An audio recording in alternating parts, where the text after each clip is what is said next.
La película comienza con una voz en off diciendo: esta es una historia sencilla, pero no es fácil contarla. Como en una fábula, hay dolor, y como una fábula, está llena de maravillas y felicidad. En 1939, Guido Ourefis, Roberto Benigni, un alegre, divertido y carismático joven italiano de origen judío, llega a la casa de su tío Eliseo en Arezzo para trabajar como camarero en su hotel. Allí conoce a una joven y bella profesora llamada Dora, Nakelete Braschi, esposa en la vida real de Roberto Benigni, de la que se enamora inmediatamente y hace lo posible por conquistarla, llamándola princesa y saludándola alegremente con la frase: «Buenos días, princesa», cada vez que la ve, aunque resulta que ella es la prometida de un funcionario fascista local llamado Rodolfo. La primera mitad de la película muestra el cambio político que se está produciendo en el país. Guido imita la forma de caminar de los soldados nazis y parodia sus teorías racistas y pseudocientíficas. Un día, al hotel donde trabaja Guido llega un médico, el Dr. Lessing, Horst Buchholz, que enseguida se hace amigo suyo, ya que los dos son aficionados a las adivinanzas y pasan el tiempo planteándoselas el uno al otro. Cuando en el hotel se celebra la fiesta de compromiso de Rodolfo y Dora, Guido llega y le confiesa sus sentimientos por ella. Dora, que nunca ha estado verdaderamente enamorada de Rodolfo, se va con Guido en su caballo. Mientras todo esto ocurre, el avance del fascismo es cada vez más evidente, el negocio de Eliseo y su caballo aparecen frecuentemente cubiertos con pintadas y mensajes antisemitas. 6 años después, en 1945, Guido y Dora están casados y tienen un hijo, llamado Giosuè, Giorgio Cantarini. A pesar de la guerra y de la ocupación nazi de Italia, siguen siendo felices. Guido abre una librería y Dora continúa con su trabajo como profesora. El día del cumpleaños de Giosuè, Guido, Eliseo y Giosuè son detenidos debido a su origen judío y subidos a un tren rumbo a un campo de concentración. তোমরা কোনো আর্থিক ক্ষতির সম্ভাবনা রয়েছে এমন কোনো ওয়েবসাইটে যাবে না। তো চলো এবার মূল ভিডিওতে চলে যাই।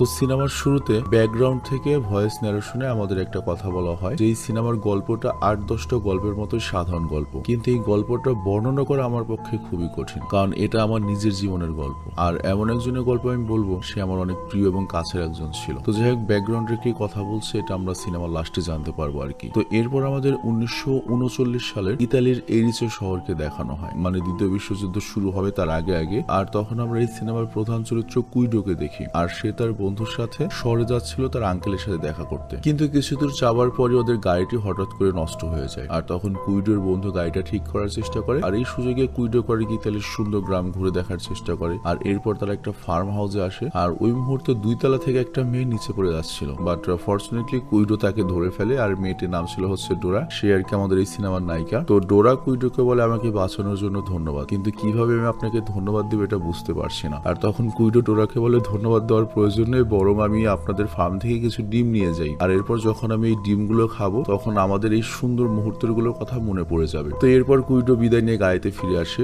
আর এতক্ষণ ওদের গাড়িটাও ঠিক হয়ে গিয়েছে। তো কুইডো আর তার বন্ধু রাতের বেলা তার আঙ্কেলের বাড়িতে চলে আসে, আর আমরা জানতে পারি কুইডোর আঙ্কেল বিশাল বড়লোক এবং তার বিশাল একটা হোটেল রয়েছে, আর সে এখানে এসেছে হচ্ছে চাকরির জন্য। তো ওর আঙ্কেল ওকে একটা রুম দেয় এবং একটা ওয়েটারের চাকরিও দিয়ে দেয়, তবে ওর যে আপন আঙ্কেল ব্যাপারটা হয়তো এরকম না আর কি, পাড়া প্রতিবেশী আঙ্কেল হতে পারে। আর তারপর রাস্তায় হঠাৎ করে কুইডোর সাথে আবারও ডোরার দেখা হয়, এবং না ওই অ্যাক্সিডেন্টলি দেখা হয় আর কি। তো ডোরার সাথে তার অনেকক্ষণ কথা হয়, আর সে জানতে পারে ডোরা এখানে আশেপাশে থাকে এবং একটা স্কুলে চাকরি করে। আর এদিকে আমরা দেখি কুইডো অনেক মন দিয়ে চাকরি করছিল, এবং মাঝে মাঝে তার প্রায় ডোরার সাথে দেখা হতো, যেহেতু তারা একই শহরে থাকে, এবং এভাবে দেখা হতে হতে তাদের মধ্যে একটা ভালো লাগা তৈরি হয়। আর একদিন কুইডো ডোরাকে সামনের রবিবার তার সাথে দেখা করতে বলে, বাট ডোরা তখন বলে যে না, রবিবার দিন আমি যেতে পারবো না, কারণ সেদিন আমাকে একটা অনুষ্ঠানে যেতে হবে, একটা নাটক দেখতে যেতে হবে। আর এখানে উল্লেখ্য ওইসব দেশে রবিবার মানে হচ্ছে শুক্রবার, ছুটির দিন আর কি। তো রবিবার চলে আসলে কুইডো ডোরাকে ফলো করতে করতে সেই নাট্য অনুষ্ঠানে চলে আসে, বাট মঞ্চে নাটক চললেও আমাদের কুইডো পুরোটার সময় ডোরার দিকে তাকিয়ে থাকে। আর এখানে ডোরা কিন্তু একা আসেনি, আমরা দেখতে পাই ডোরার সাথে একটা ফ্রেন্ড এসেছে, ওটা হয়তো ওর ফিয়েন্সি হবে, তার সাথে বিয়ে হবে ওর। তো অনুষ্ঠান শেষ হয়ে যায়, আমরা দেখি ডোরা তার ফিয়েন্সির সাথে বাইরে বের হয়ে আসে, তবে এখানে উল্লেখ্য কুইডো এটা জানতো না যে এটা ওর ফিয়েন্সি হতে পারে। তো যাই হোক, বাইরে তখন অনেক বৃষ্টি হচ্ছিল, তো এর জন্য ডোরার ওই ফিয়েন্সি বা বন্ধু ডোরাকে অটোডোরিয়ামের সামনে রেখে তার নিজের গাড়ি আনতে যায়। আর এই সুযোগে কুইডো করে কি তার বন্ধুর গাড়ির চাবিটা নেয়। অ্যাকচুয়ালি ডোরার বন্ধুর গাড়ি আর কুইডোর বন্ধুর গাড়ি দেখতে একই রকম ছিল। তো গাড়িটা যখন সামনে আসে ডোরা করে কি তার বন্ধুর গাড়ি ভেবে কুইডোর গাড়িতে বসে পড়ে। তো ডোরা খেয়াল না করে গাড়িতে অনেক কথা বলতে থাকে আর এদিকে কুইডো হ্যাঁ হ্যাঁ বলতে থাকে। বাট কিছুক্ষণ পরে যখন ডোরা দেখে যে না ওর পাশে তোর বন্ধু না কুইডো বসে রয়েছে, তো প্রথমেও ভয় পেয়ে যায়, বাট পরে এটা নিয়ে অনেক মজা করে যে আমি বুঝতেই পারিনি। আর এরপর তারা অনেক গল্প করে, অনেক ভালো সময় কাটায়। আর ফাইনালি ডোরার বাড়ির সামনে আসলে কুইডো ডোরাকে বলে আমি তোমাকে অনেক পছন্দ করি আর আমি তোমাকে নিশ্চিত করতে পারি আমার মতো কেউ তোমাকে ভালোবাসতে পারবে না। আর এখানে লক্ষ্য ডোরাও যদিও কুইডোকে পছন্দ করে ফেলেছিল, বাট অজানা কারণে ডোরা এখানে কিছু বলতে পারে না, হতে পারে ওই ফিয়ান্সির ব্যাপার। তো যাই হোক সে কিছু না বলে বাড়ির ভেতরে চলে যায়। আর এভাবেই কিছুদিন কেটে যায় এবং কুইডোর আঙ্কেল জানা যে তাদের হোটেলে একটা বিশাল বড় পার্টি রাখা হয়েছে, যেটা একটা এঙ্গেজমেন্ট পার্টি হবে। আর পার্টিটা যখন শুরু হয় কুইডো জানতে পারে এই পার্টিটা অন্য কারো নয়, এটা স্বয়ং ডোরার এঙ্গেজমেন্ট পার্টি। তো কুইডো তো এটা দেখে একেবারে ভেঙে পড়ে, কিন্তু ওর মনের অবস্থাও কাউকে বুঝতে দেয় না। ও সবার সামনে হাসি খুশি ভাব নিয়েছিল, মনের ভেতরে কষ্ট রেখে অভিনয় করছিল। আর ডোরাও এটা দূর থেকে খেয়াল করছিল। আর ডোরা এটা খেয়াল করে ও করে কি একটা জিনিস নিচে ফেলে টেবিলের নিচে এসে কুইডোর সাথে কথা বলে। তো ডোরা কুইডোকে বলে দেখো এই বিয়েতে আমার একটুও মত নেই আর আমি তোমাকেই ভালোবাসি, তুমি যেভাবে পাও না কেন এখান থেকে আমাকে নিয়ে পালিয়ে যাও। তো এই কথা শুনে কুইডো তো মনে করে খুশি হয়ে যায়। বিশ্বাস করো তোমার ভালোবাসা মানুষ যদি তোমাকে এভাবে বলে, দুনিয়া যা মনে তাই হোক, তৃতীয় বিশ্বযুদ্ধ লাগুক, ডাজেন্ট ম্যাটার, তুমি অবশ্যই পদক্ষেপ নেবে। আর এর জন্য করে কি ওর আঙ্কেলের যে একটা ঘোড়া রয়েছে, স্পেশাল ঘোড়া, সেই ঘোড়াটি নিয়ে রুমে আসে এবং সবাই তো এটা দেখে অবাক হয়ে যায়। কিন্তু এখানে এমন একটা ভাব করে যে ডোরাকে বা কনেকে নিয়ে ও একটু বেড়াবে, একটা বুঝতেই পারছো অনুষ্ঠানের অংশ আর কি। কিন্তু ওই সুযোগে ও পালিয়ে আসে সেখান থেকে ডোরাকে নিয়ে। তো এরপর বেশ কয়েক বছর কেটে যায় আর আমাদের দেখানো হয় ডোরা এবং কুইডো বিয়ে করেছে এবং তাদের ঘরে একটা ছেলেও রয়েছে যার নাম হচ্ছে যশোয়া। আর এখানে লক্ষ্য ডোরা এবং কুইডো ওরা কিন্তু তোমার ইহুদি, ইতালিতে থাকলে ওরা কিন্তু ইহুদি। তো যাই হোক ওরা অনেক সুখী পরিবার ছিল। আর ডোরা কিন্তু সেই স্কুলে চাকরি করত, কিন্তু কুইডো তো তার আঙ্কেলের হোটেলের চাকরি করতে পারছে না, এই জন্য সে নিজে একটা ছোট বইয়ের দোকান দিয়েছে। বাট ওই মুহূর্তে দ্বিতীয় বিশ্বযুদ্ধ শুরু হয় এবং দ্বিতীয় বিশ্বযুদ্ধে তোমরা জানো যে জার্মানির যে পাওয়ারটা ছিল তাকে বলা হতো এক্সিস পাওয়ার। আর জার্মানের পক্ষে ছিল ইটালি এবং জাপান, কড়াভাবে ইটালি আর জাপান ছিল। তো ইটালি আর জার্মান তখন একই হয়ে গিয়েছে এবং জার্মানরা যেহেতু ইহুদিদের উপর অত্যাচার করা শুরু করে, ইতালিয়ানরাও তাদের সাথ দিচ্ছে। আর যেহেতু জার্মান আর ইতালি মার্জ হয়ে গিয়েছে এই যুদ্ধে, সেজন্য জার্মান সৈন্যরা ইতালিতে আসে এবং তারা এসে ইহুদিদের উপর অনেক নির্যাতন করা শুরু করে। তো কুইডার যশোয়া যখন রাস্তাতে হাঁটছিল আর ওই মুহূর্তে মনে করো ইতালি জার্মানে ইহুদিদের উপর ব্যাপক ঘৃণা ছড়ানো হয়, ঠিক যেরকম এখন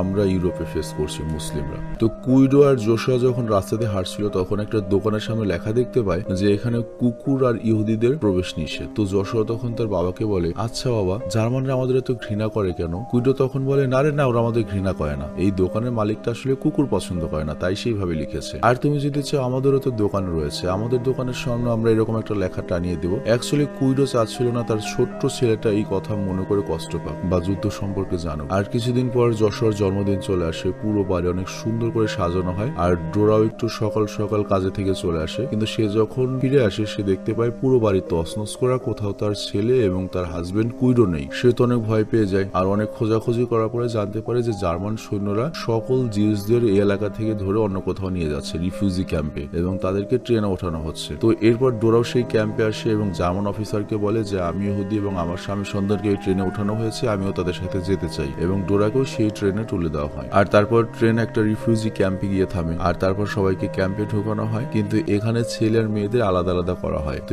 এই কারণে ডোরা তার স্বামী সন্তানের কাছ থেকে আলাদা হয়ে যায়। আর যশোয়া তার বাবাকে তখন জিজ্ঞাসা করে আচ্ছা বাবা, আমাদের এখানে কেন নিয়ে আসা হয়েছে? আমরা কি এখানে কোনো গেমস খেলতে এসেছি? তো কুইডো তখন তার ছেলেকে বলে হ্যাঁ বাবা, তুমি একদম ঠিক বলেছো, এখানে আমাদের গেমস খেলার জন্য নিয়ে আসা হয়েছে। আর এই আর্মি আঙ্কেলরা আমাদের যা বলবে আমাদের ঠিক তাই করতে হবে, আর এর বিনিময়ে আমরা পয়েন্ট পাবো, আর যে সব থেকে বেশি পয়েন্ট পাবে সেই গেমের বিজয়ী হবে। তো যশোয়া তার বাবাকে জিজ্ঞেস করে আচ্ছা বাবা, এই গেম জিততে পারলে আমরা কি পাবো? কুইডো তখন তার ছেলেকে বলে এই গেম যে জিততে পারবে তাকে একটা সত্যিকারের ট্যাঙ্কে বসিয়ে ঘোরানো হবে। তো যাই হোক এরপর তাদের সবাইকে হল রুমে নিয়ে যাওয়া হয়, কিন্তু যখন তারা হল রুমে ঢোকে তখনই তো মনে করো কুইডো ভীত হয়ে যায়, কারণ এখানকার সবগুলো মানুষের গায়ে জেলখানার ড্রেস ছিল। তবে তারপরেও কুইডো নিজেকে সামলে নেয় এবং বুদ্ধি করে বলে দেখো তো বাবা, ভালোই হলো, এখানে আমরা অনেক একসাথে থাকতে পারবো, আর এরা সবাই কিন্তু আমাদের সাথে খেলোয়াড়, আর আমাদের দ্রুত একটা ভালো জায়গা দখল করতে হবে। বাট তখন যশোয়া তার বাবাকে বলে এই জায়গাটা আমার একদমই ভালো লাগছে না বাবা, কি খারাপ গন্ধ, বুঝতেই পারছো ওরা কত ভালো পরিবেশে ছিল। আর এর সাথে যশোয়া আরো বলে এখানে কত চিৎকার চেঁচামেচি, আমি আমার মায়ের কাছে যেতে চাই। বাট কুইডো তার ছেলেকে বুঝিয়ে বলে এখানে সবাই এজন্যই চিৎকার করছে কারণ সবাই খুব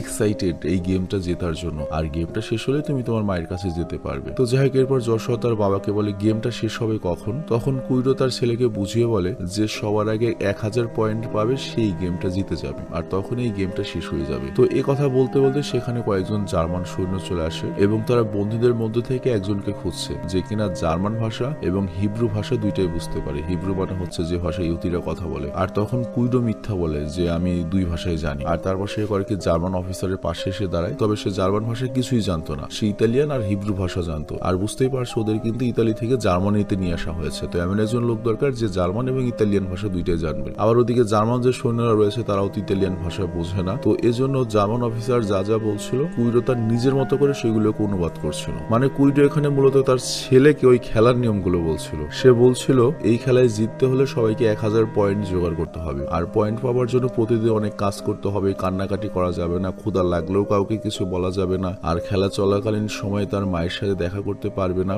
আর এগুলোর মধ্যে থেকে যদি কেউ একটা কিছু করে তাহলে তাকে এই খেলা থেকে বাদ দিয়ে দেওয়া হবে, আর সে কিন্তু তাহলে কোনোভাবেই তার মা বাবার সাথে আর দেখা করতে পারবে না। তো বুঝতেই পারছো কেন কুইডো এগুলো বলছিল, যাতে তার ছেলে ভয় না পায় এবং বিশ্বাস করে সত্যি এই খেলাটা চলছে। আর সামনের যে জিন্স লোক ছিল তারা ব্যাপারটাও বুঝতে পারছিল, এই জন্য তারাও চুপচাপ থাকে। আবার যশোয়া এই সবকিছু বিশ্বাস করে নেয় যে সত্যি একটা খেলা চলছে এখানে। তো পরের দিন কুইডো সহ অন্যান্য কয়েদিদের কাজে নিয়ে যাওয়া হয় এবং তাদের দিয়ে অমানবিক পরিশ্রম করানো হয়। আমরা দেখি তাদেরকে স্টিল ফ্যাক্টরির মধ্যে কাজ করানো হয়। আর এখানে উল্লেখ্য জার্মানরা কিন্তু দুনিয়ার সবচেয়ে বেশি হাইটেক এবং অত্যাধুনিক ছিল। এখন যেমন আমেরিকানরা পুরো দুনিয়ার যত টেকনোলজি তারা আবিষ্কার করে, ওই সময়ে জার্মানরা সবকিছু নতুন নতুন টেকনোলজি আবিষ্কার করতো। যেমন এই দুনিয়াতে অনেক কিছু কিন্তু জার্মানরা আবিষ্কার করেছে, যেমন প্রথম বাইসাইকেল, তারপর গাড়ির ইঞ্জিন, আর কম্পিউটারও কিন্তু জার্মানদের তৈরি, এটা আমরা অনেকেই জানি না। হেলিকপ্টারও জার্মানদের তৈরি। এমনকি এখন যে আমরা ফাইটার জেট গুলো দেখি এবং আমরা জানি যে আমেরিকান ফাইটার জেট পৃথিবীর সবচেয়ে সেরা, বাট ওই সময় দ্বিতীয় বিশ্বযুদ্ধের সময় জার্মানরা এমন একটা ফাইটার জেট তৈরি করেছিল পুরো দুনিয়ার মানুষ এটা দেখে অবাক হয়ে গিয়েছিল যে কিভাবে পসিবল। মানে ওই সময় জার্মানরা বর্তমান সময়ের চেয়ে অনেক এগিয়ে ছিল। এমনকি স্পেস টেকনোলজিও কিন্তু আমেরিকা এবং রাশিয়া জার্মানদের কাছ থেকে পেয়েছে। মানে দ্বিতীয় বিশ্বযুদ্ধের পরে জার্মান যত সায়েন্টিস্ট ছিল রাশিয়া আর আমেরিকার পাল্লাপাল্লি লেগে গিয়েছিল কে কাকে নিতে পারে। আর এখানে লক্ষ্য দ্বিতীয় বিশ্বযুদ্ধ আর 2-1 বছর স্থায়ী হতো, জার্মানরা পারমাণবিক বোমটাও আমেরিকানদের আগিয়ে বানিয়ে ফেলতে পারত। মানে খুবই মেধাবী একটা জাতি ছিল জার্মানরা। তো যাই হোক, ওদের দিয়ে অনেক পরিশ্রমের কাজ করানো হতো। আর এরপর কয়েদিরা যখন ফিরে আসতো ওরা এতটাই ক্লান্ত থাকতো যে সাথে সাথে ঘুমিয়ে পড়তো। কিন্তু কুইডোর তো বাচ্চা রয়েছে, তার বাচ্চাকে তো বুঝতে দেওয়া যাবে না যে সে কষ্ট করে এসেছে। তো এই জন্য এত ক্লান্ত থাকার পরও সে ছেলেকে সময় দিত, কারণ তার ছেলে সারাদিন একা একা তার জন্য এখানে অপেক্ষা করেছে। তো এই জন্য কুইডো তার ছেলের সাথে খেলতো। আর যশোয়া তার বাবাকে বলতো, বাবা আজকে আমি কিন্তু সারাদিন সকল নিয়ম মেনে চলেছি, আজকেও আমার ক্ষুধা লেগেছিল অনেক, কিন্তু আমি কারো কাছে খাবার চাইনি, আমার মায়ের কথাও মনে পড়েছিল, কিন্তু আমি কান্নাও করিনি। আর তখন কুইডো বলে, তুমি অনেক ভালো করেছো, আর এই কারণে তোমাকে 12 পয়েন্ট দেওয়া হয়েছে, আর আমি যেহেতু সারাদিন আজকে কাজ করেছি আমাকে 48 পয়েন্ট দেওয়া হয়েছে। তো আমাদের দুজনের পয়েন্ট মিলে 60 পয়েন্ট হলো, আর আমাদের একটা উপহার দেওয়া হয়েছে এই ভালো কাজের জন্য। আর তখন কুইডো তার পকেট থেকে এক টুকরা রুটি বের করে, মানে 3 বেলার যে খাবার দিয়েছিল রাতের খাবারটা সে তার ছেলেকে দিয়ে দেয়। মানে সারাদিন পরিশ্রম করেছে, রাতের খাবার যে খাবে সেটাও সে খায় না, তার সন্তানের মুখে ওই খাবারটা তুলে দেয়। তো যাই হোক, পরের দিন কুইডো যখন কাজ করছিল তখন এই কাজের জায়গায় যশোয়া চলে আসে। আর যশোয়াকে দেখে কুইডো তো রেগে যায়, আর সে যশোয়াকে বলে, তুমি এখানে কেন এসেছো? তোমার আর্মি আঙ্কেলটা তোমাকে দেখতে পেলে তো তোমার পয়েন্ট কেটে দেবে। আর যশোয়া তখন বলে, আসলে আর্মি আঙ্কেলরা সকল বাচ্চাদের গোসল করাতে নিয়ে যাচ্ছিল, কিন্তু আমার গোসল করতে একদমই ভালো লাগে না, এই জন্য আমি এখানে লুকিয়ে চলে এসেছি। তো কুইডো তখন তার ছেলেকে বলে, আচ্ছা ঠিক আছে, তুমি এখানেই লুকিয়ে থাকো, আমরা কাজ শেষ হলে একসাথে রুমে ফিরবো। কিন্তু অন্যদিকে দেখা যায় ক্যাম্পের সকল বাচ্চা আর বৃদ্ধদেরকে গোসলের কথা বলে একটা বদ্ধ ঘরে নিয়ে আসা হয়েছে এবং তাদের উপর রাসায়নিক বিষ ছেড়ে তাদের সবাইকে মেরে ফেলা হয়। ভাই চিন্তা করো কি নৃশংস। আর এই নৃশংসতা যে ধর্মের বা যে গোত্রের উপরই হোক না কেন ভাই, মানুষের উপর তো হচ্ছে। এটা দেখে যদি তোমার খারাপ না লাগে তাহলে তুমি মানুষই না ভাই। তো যাই হোক, বুঝতেই পারছো যে যশোয়া জাস্ট খালি ওর বাবার কাছে এসেছিল বলে ভাগ্যক্রমে বেঁচে গিয়েছে এবং বর্তমানে এই ক্যাম্পে একমাত্র বেঁচে থাকা বাচ্চাও। তো এই জন্য কুইডো সিদ্ধান্ত নেয় আমার ছেলেকে দেখলে তো মেরে ফেলা হবে, তো ওই জন্য লুকিয়ে রাখার সিদ্ধান্ত নেয় এবং বাকি যে রুমমেটরা ছিল তারাও তাকে সাহায্য করে। আর এরপর কুইডো তার ছেলে যশোয়াকে বলতে থাকে, বাবা এই খেলার নিয়ম তো একটু পরিবর্তন হয়েছে, তুমি এখন থেকে এই রুমের মধ্যে সবসময় লুকিয়ে থাকবে যাতে কোনো আর্মি আঙ্কেল তোমাকে দেখতে না পায়, কারণ তারা দেখলেই তুমি এই খেলা থেকে কিন্তু বাদ পড়ে যাবে। তো যশোয়া তাই করতো, সারাদিন ঘরে লুকিয়ে থাকতো আর তার বাবা মাঝে মাঝে লুকিয়ে তাকে কাজের জায়গায় নিয়ে যেত। তো একদিন কুইডো যখন কাজে যাচ্ছিল তখন একটা ঘরের দিকে সে খেয়াল করে, আর ওই ঘরে একটা মাইক ছিল যেটা দিয়ে পুরো ক্যাম্পে অ্যানাউন্স করা হতো আর কি। তো ঘরটি ফাঁকা ছিল, এই সুযোগে কুইডোকারিকে লুকিয়ে লুকিয়ে সেখানে গিয়ে তার স্ত্রী দৌড়ার উদ্দেশ্যে বলতে থাকে, তোমার ছেলে আমি আর যশোয়া অনেক ভালো আছে, আই মিন ইতালিয়ান ল্যাঙ্গুয়েজে বলছে, তুমি চিন্তা করো না, নিজের খেয়াল রেখো, আমরা খুব তাড়াতাড়ি মিলিত হব। আর এদিকে মহিলা ক্যাম্পের ডোরা তো অনেক কষ্ট ছিল, আর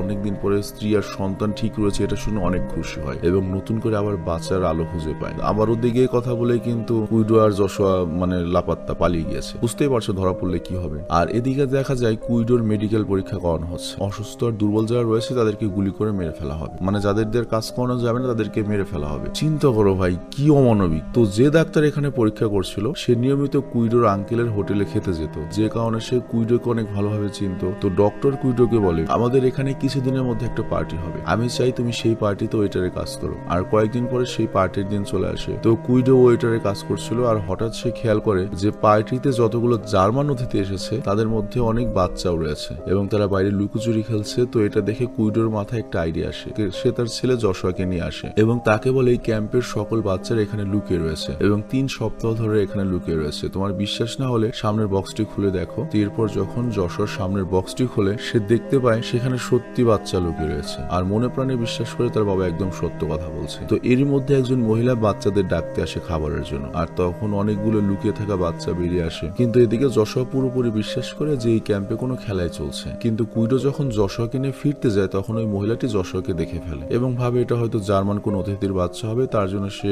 যশোয়াকে ডাকে। তো কুইডো পড়ে যায় নতুন ফ্যাসাদে। তো এখন কুইডো বুদ্ধি করে আবার বলে যে এই খেলায় নতুন একটা নিয়ম অ্যাড হয়েছে, সেটা হলো তুমি এখন থেকে একদম কথা বলবে না, একটু কথা বললেই কিন্তু এই খেলা থেকে তোমাকে বের করে দেওয়া হবে।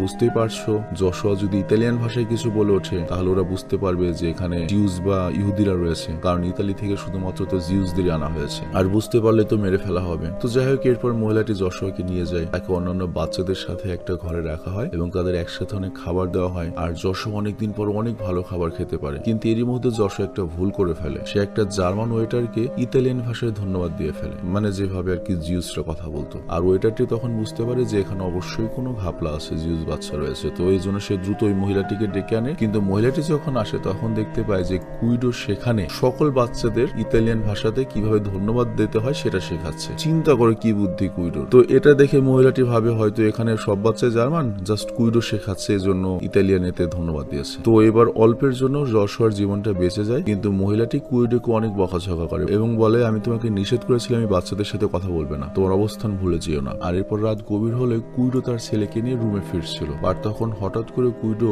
ধোয়ার মধ্যে থেকে অনেকগুলো মানুষের কঙ্কালের পাহাড় দেখতে পায়, ইহুদিদের মেরে স্তূপ করে রাখা হয়েছে। তো কুইডো এটা দেখে অনেক ভয় পেয়ে যায়, আর সে ঘুমন্ত যশোয়াকে শক্ত করে চেপে ধরে রুমে নিয়ে আসে। আর এরপর তারা যখন রাতে ঘুমাচ্ছিল তখন বাইরে অনেক জোরে বিস্ফোরণের শব্দ হয়, আর কুইডো দেখে যে মানুষ বাইরে ছুটোছুটি করছে, আর সে জানতে পারে যে এখানে মিত্র বাহিনী, ব্রিটিশ, ফ্রান্স এবং রাশিয়ান বাহিনী এখানে আক্রমণ করেছে এবং জার্মানরা এই যুদ্ধে হেরেও গিয়েছে। দ্বিতীয় বিশ্বযুদ্ধ শেষ হয়ে গিয়েছে, জাস্ট আর একদিনের ব্যাপার। তার মধ্যেই রাশিয়ানরা এসে এখানে পুরো এলাকা কবজা করে নেবে। তো কুইডো তখন তার ছেলে যশোয়াকে নিয়ে বাইরে আসে এবং তার ছেলেকে বলে, এই খেলাটা আগামীকালই শেষ হয়ে যাবে, তুমি এখানে লুকিয়ে থাকো, তাহলে 60 পয়েন্ট পাবে আর আগামীকালকের মধ্যে খেলাটা জিতে যাবে। এরপর সে তার ছেলেকে বক্সের মধ্যে লুকিয়ে রাখে এবং বলে, ভুলেও কিন্তু বের হবে না, আমি তাড়াতাড়ি ফিরে আসবো, আর আমি যদি ফিরে না আসি তাহলে সকাল হওয়ার আগ পর্যন্ত তুমি বের হবে না, যদি বের হও তাহলে কিন্তু এই খেলা থেকে তুমি বাদ হয়ে যাবে। আর এরপর কুইডো শেষবারের মতো তার আদরের ছেলের কপালে একটা চুমু দেয় এবং ওই বক্সটির মধ্যে আটকে রাখে। তো কুইডোর আসলে মেন প্ল্যানটা হচ্ছে সে তার স্ত্রীকে খুঁজতে যাবে। আর এখানে লক্ষ্য, জার্মানরা যখন বুঝতে পেরেছে হেরে যাবে, তো একটা খুন করলেও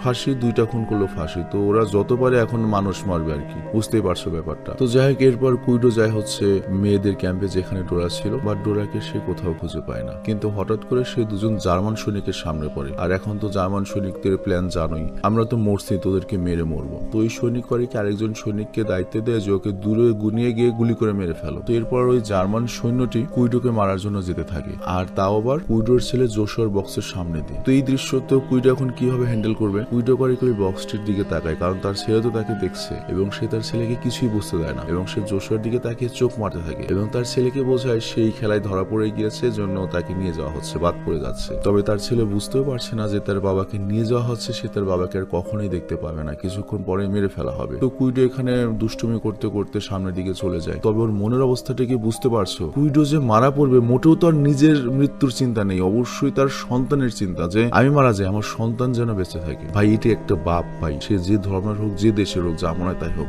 বাপ বাপই হয়, আর নিরীহ মানুষ নিরীহ মানুষ হয়, সে যেখান থেকে আসুক। তো যাই হোক, এদিকে যশোয়া মানে ওই বাচ্চাটা ভাবে সে একমাত্র এই খেলায় জিতে গিয়েছে, আর ওদিকে ওই সৈনিকটি কুইডুকে কিছুটা সামনে নিয়ে গুলি করে মেরে ফেলে দেয়। আর তখনও বাচ্চা যশোয়ার কাছে মনে হচ্ছিল এটা কোনো খেলার ময়দান, কিন্তু তার আইডিয়াও নেই সে তার বাবাকে এই খেলার ময়দানে চিরদিনের মতো হারিয়ে ফেলেছে। তো পরের দিন সকাল হয়, পরিবেশ একদম চুপচাপ, জার্মান সৈন্যরা সব পালিয়ে গিয়েছে এখান থেকে, আর যশোয়া বক্স থেকে বের হয়ে আসে, বাইরে কাউকে দেখতে পায় না। বাট তখনই এখানে রাশিয়ান কিছু ট্যাঙ্ক চলে আসে এবং তাদের দিকে এগিয়ে আসতে থাকে। তো ও তো জানে যে খেলায় জিতলে ওই যে ট্যাঙ্কের উপর ঘোরানো হবে, ও ভাবে জিতে গিয়েছে আর এটাই আমার পুরস্কার, ও এখন ট্যাঙ্ক উঠতে পারবে। বাট ওখান থেকে একটা সৈনিক বের হয়, আর সৈনিকরা ক্যাম্পে কাউকে দেখতে পায় না, শুধুমাত্র যশোয়াকে ছাড়া, এবং বুঝতে পারে যে এটা হয়তো কোনোভাবে বেঁচে গিয়েছে, ইহুদি হবে। আর তারা যশোয়াকে ট্যাঙ্কে তুলে নেয়, আর তারপর ট্যাঙ্কটি চলতে শুরু করে। আর তারপর দেখা যায় ক্যাম্প থেকে বেঁচে যাওয়া সকল জিউস লোকেরা পায়ে হেঁটে তাদের নতুন গন্তব্যের দিকে যাচ্ছিল। মানে রাশিয়ান, ব্রিটিশ, আমেরিকান আর ফ্রান্সিসরা মিলে তো এদের জন্য একটা ব্যবস্থা করবে। তো যশোয়া ওইসব মানুষদের মধ্যে তার মাকেও দেখতে পায়, আর তখনই যশোয়া ট্যাঙ্ক থেকে নেমে তার মায়ের কাছে চলে আসে। আর ডোরাও এতদিন পরে তার সন্তানকে দেখে খুশিতে একদম ফেটে পড়ে, আর যশোয়াকে বুকে জড়িয়ে ধরে অনেক আদর করে। আর এরপর সিনেমাতে শুরু হওয়ার সেই ভয়েসটা আবারও ভেসে আসে, আর সে বলে এই ছিল আমার গল্প, যে সাধারণ গল্পটা তৈরি হয়েছিল আমার বাবার জীবনের বিনিময়ে, আর আমার বাবার ত্যাগের বিনিময়ে আমি এখন এই পৃথিবীতে বেঁচে রয়েছি, আর এটা ছিল আমার বাবার দেওয়া শ্রেষ্ঠ উপহার। আর এই কথাটির মাধ্যমে সিনেমাটি শেষ হয়ে যায়। তো যাই হোক, সিনেমাটি সম্পর্কে কি বলবো, কিছুই বলার নেই, এক কথা অসাধারণ। আর আমি যেটা ব্যক্তিগতভাবে মনে করি, কে ইহুদি, কে খ্রিস্টান, কে হিন্দু, কে মুসলিম, এটা সবচেয়ে বড় কথা নয়। নিরীহ যে মানুষগুলা তারা বরাবরই নির্যাতিত হয়। দুই পক্ষের যে লিডার গুলো থাকে, দুই পক্ষের যে মনে করো যে পাওয়ারফুল পার্সনরা থাকে, তারা তাদের স্বার্থের জন্য, জিও পলিটিক্স এর জন্য বা লোকাল পলিটিক্স এর জন্য, টাকার জন্য, পপুলারিটির জন্য এক একটা একাম কুকাম করে, আর তার জেরেই সাধারণ মানুষদের দিতে হয়। তো এই যে আমরা যশোয়ার বাবা কুইডোকে দেখলাম, সেও কিন্তু একজন সাধারণ মানুষ। ওই সময় কিন্তু ওরা ওই প্যালেস্টাইনের মতো ছিল। আজকে প্যালেস্টাইনের বাবাদের যে অবস্থা, ওই সময় ওদেরই একই অবস্থা ছিল, কিন্তু আজকে ওরা ভুলে গিয়েছে যে একসময় ওদের কি অবস্থা ছিল। সিরিয়াসলি। তবে এই তো সকল ইহুদিদের না, ওদের মধ্যেও ভালো রয়েছে, আমাদের মধ্যেও খারাপ রয়েছে, খ্রিস্টানদের মধ্যেও ভালো রয়েছে, সবার মধ্যে ভালো মন্দ খারাপ রয়েছে। তো এই জন্য সবাইকে রিকোয়েস্ট করবো, যেটা আমি বরাবরই করে থাকি, আমার চ্যানেলে আমি কোনোভাবেই হেট ছড়াই না, সাম্প্রদায়িকতা ছড়াই না। আমি ছড়ালে যেটা ভালো পজিটিভ জিনিস সেটা শোনানোর চেষ্টা করি, যে আগে যেন আমরা মানুষকে মূল্যায়ন করি। কারণ জাতি, ধর্ম সবকিছু কিন্তু মানুষকে দিয়ে। জাতীয়তা, ধর্ম এগুলো কিন্তু কুত্তা বিলাইয়ের জন্য তৈরি হয় নাই। কুত্তা বিলাইয়ের কিন্তু কোনো ধর্ম নাই, জাতীয়তাও নাই। তো মানুষের জন্যই কিন্তু সবকিছু। তো আমরা যেন সকল মানুষের জন্য দোয়া করি, সকল মানুষ যেন ভালো থাকে, পৃথিবীর সব জায়গার নিরীহ, গরিব এবং দুর্বল মানুষেরা যেন ভালো থাকে, সেই দোয়া করি। তো যাই হোক, আমি বিদায় নিচ্ছি। ভালো থেকো, সুস্থ থেকো, টেক কেয়ার, বাবাই।